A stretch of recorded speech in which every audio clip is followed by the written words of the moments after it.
하나님 사랑합니다. 여러분 주 안에서 사랑합니다. 여러분께 4장 말씀 계속해서 함께 봅니다. 그릇을 잘 키워야 한다는 것이죠. 1절 저희가 읽었던 것 다시 반복하죠. 선지자의 제자들의 아내 중에 한 여인이 엘리사에게 부르짖어 이르되 당신의 종 나의 남편이 이미 죽었는데 당신의 종이 여호와를 경외한 줄 당신이 아시는 바니라. 이제 빚준 사람이 와서 나의 두 아이를 데려다 그의 종으로 삼고자 하나이다 하니 엘리사가 그에게 이르되 내가 너를 위하여 어떻게 하랴. 내 집에 무엇이 있는지 내게 말하라. 그가 이르되 계집종의 집에 기름 한 그릇 외에는 아무것도 없나이다 하니 이르되 너는 밖에 나가 모든 이웃에게 그릇을 빌리라. 빈 그릇을 빌리되 조금 빌리지 말고 너는 내 두 아들과 함께 들어가 문을 닫고 모든 그릇에 기름을 부어 차는 대로 옮겨 놓으라 하니라. 여인이 물러가 그의 두 아들과 함께 문을 닫은 후에 그들은 그릇을 그들에게 가져오고 그는 부었더니 그릇에 다 찬지라. 여인이 아들에게 이르되 또 그릇을 내게로 가져오라 하니 아들이 이르되 다른 그릇이 없나이다 하니 기름이 곧 그쳤더라. 그 여인이 하나님의 사람에게 나아가 말하니 그가 이르되 너는 가서 기름을 팔아 빚을 갚고 남은 것으로 너와 두 아들이 생활하라 하였더라. 하나님께서는 혼돈하고 공허하며 흑암이 깊음 위에 있을 때 말씀으로 질서 있는 우주를 만드셨어요. 예수 그리스도를 구주라 영접하면 거듭 태어날 뿐만 아니라 거기서 성령님이 떠나지 아니하고 함께 계시죠. 거기서 성령님의 능력으로 거듭난 사람은 무질서를 질서 있게 창조할 수 있는 능력을 이미 받은 것이지만 중요한 것은 그릇의 크기에 있다. 그래서 그릇을 키워 나가야 된다는 것이죠. 무슨 그릇이에요? 믿음의 그릇입니다. 하나님께서 예수님의 피로 값을 지불하시고 우리에게 허락한 2024년이 어느덧 벌써 5월달입니다. 우리가 이렇게 어느덧 시작했다 했는데 벌써 중반이죠. 우리가 믿음의 그릇을 키워가시는 축복이 2024년에 있으시기를 주님의 이름으로 축복합니다. 어떤 목사님이 중요한 일을 의논하고 돌아오면서 느낀 것은 그 목사님의 그릇이 굉장히 크다는 것을 우리가 가끔 깨달을 때가 있죠. 이것에서 예배를 드리거나 어떤 그 회합을 하고 나서 느끼는 것들. 여기서 말하는 그릇은 영어로 컨테이너입니다. 컨테이너.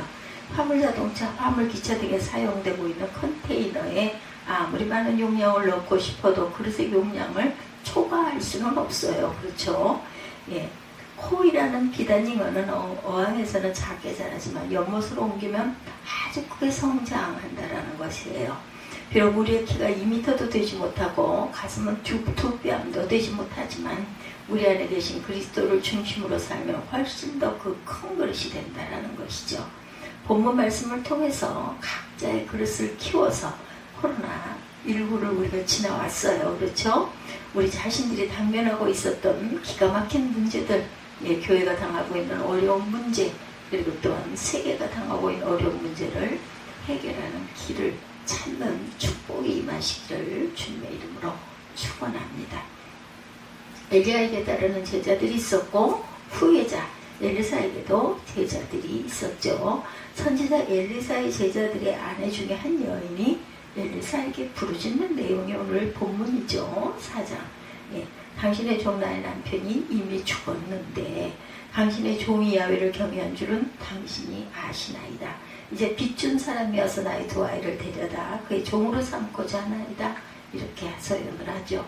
남편을 잃고 두 아들이 종으로 끌려가게 되어 절박한 여인에게 하나님의 사람 엘리사가 내가 너를 위하여 어떻게 하랴.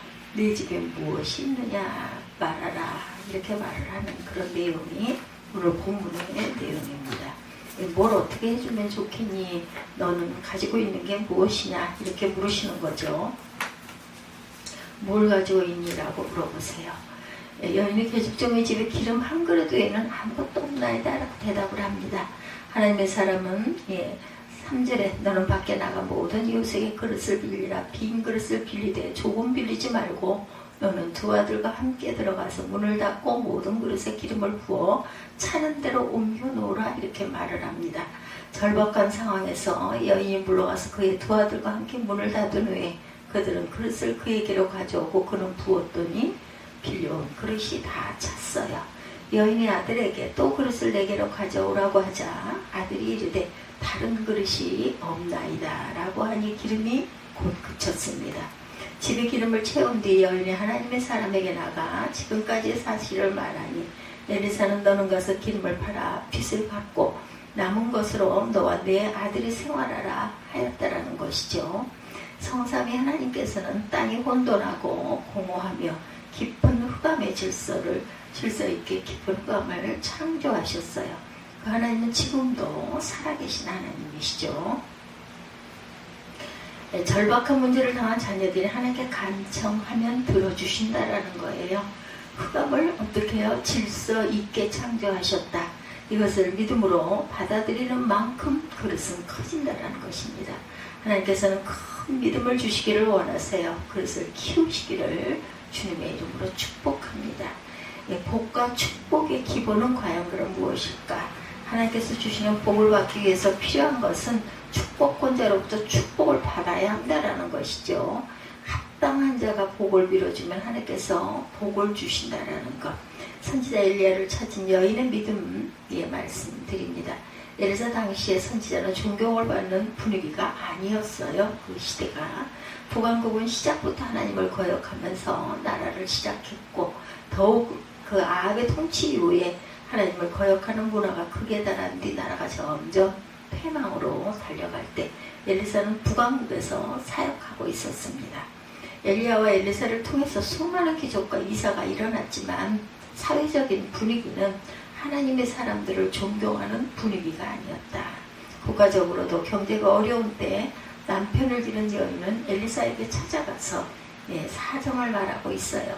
변화하는 시대적인 상황을 말씀하며 그동안 IT 기술의 발달로 많은 회사가 출근하지 아니하고 업무를 할 수 있는 환경이 조성되었지만 전통적인 방법을 고수하다가 많은 사람들이 코로나19로 재택근무를 하게 되었죠.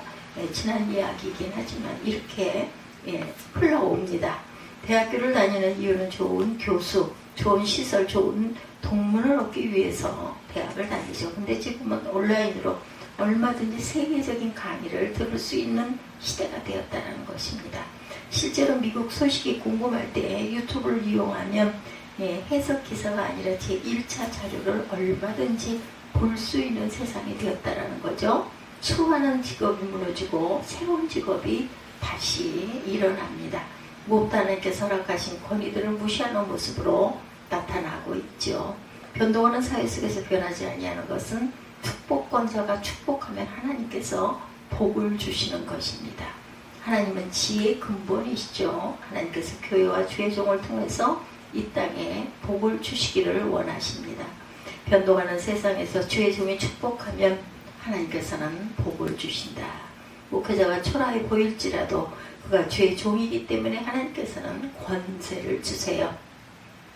주의 종을 통해서 선포하는 말씀에서 하나님의 응답을 받으시기 바랍니다. 그의 권위를 인정하시고 살아계신 하나님을 만나게 되시는 저와 여러분이 되시기를 주님의 이름으로 축복합니다. 문제 해결을 위해서 절박한 상황을 해결하기 위해서 각자의 그릇을 키워나가야 되겠다. 그릇을 키우기 위해서는 말씀을 사모하고 우리가 항상 해결해 나아가는 말씀 속에서 해결해 나아가는 저와 여러분들이 되셔야 하는데 성서학자들은 성경에는 돈에 대한 구절이 700구절이 있다고 주장하고 있어요. 실제로 예수님의 비유 중에 달란트 비유, 잃어버린 동전의 비유, 밭에 감추인 보화의 비유, 잃어버린 양의 비유 등으로 3분의 2 이상이 금전에 관한 비유입니다. 세계사도 경제적 관점에서 보면 흐름을 알 수가 있고 대처하는 방안도 찾을 수가 있어요. 왕정시대가 무너지고 영주에게 토지를 분배하자 대부분의 사람들은 영주에게 소작을 하면서 생계를 유지합니다. 마르크스와 엥겔스는 자본가는 노동조에게 망할 것이고 함께 일해서 공평하게 나눠 쓰자는 경제 이론을 내세우자 폭발적인 지지를 얻었죠. 그러나 그 이론은 표면상으로는 70년 만에 실패로 끝이 났지만 시장 경제와 자유민주주의 국가에서도 경제 문제로 극한 갈등을 겪고 있는 것은 사실입니다. 절대로 못 살 수 없는 나라 베네수엘라가 사회주의 정책으로 비참하게 되었고 민주주의 국가에서 선거를 할 때마다 정권을 잡기 위해서 수많은 사회주의 정책을 쏟아내고 있습니다. 이론은 너무 좋은데 아차하는 순간 모두가 망할 수 있다는 것을 우리가 또한 명심해야 되겠다. 급변하는 경제 상황에서 하나님께 지혜를 구하시기 바랍니다. 경제 상황이 절박한 여인의 심정으로 하나님께 현재의 상황을 그대로 말씀드리고 강단에서 선포되는 말씀의 귀를 기울이시기 바랍니다. 하나님께서 경제 문제를 해결할 수 있는 지혜를 분명히 주실 것입니다. 절박한 상황을 해결하기 위해서는 각자의 그릇을 또한 키워야 되겠다. 그릇을 키우기 위해서 고정관념은 깨야 됩니다. 하나님께서는 엘리사를 통해서 따르는 사람들의 문제를 계속 해결해 주셨어요. 엘리사는 여인에게 즉시 가서 문제를 해결할 수 있을 정도로 그릇을 빌리라 했고 여인은 믿기 어려운 상황이었지만 순종하여서 결국은 문제가 해결이 되는 내용입니다. 오늘 보면 열왕기하 4장 말씀이 엘리사는 여인에게 즉시 가서 문제를 해결할 수 있을 정도로 그릇을 빌려라.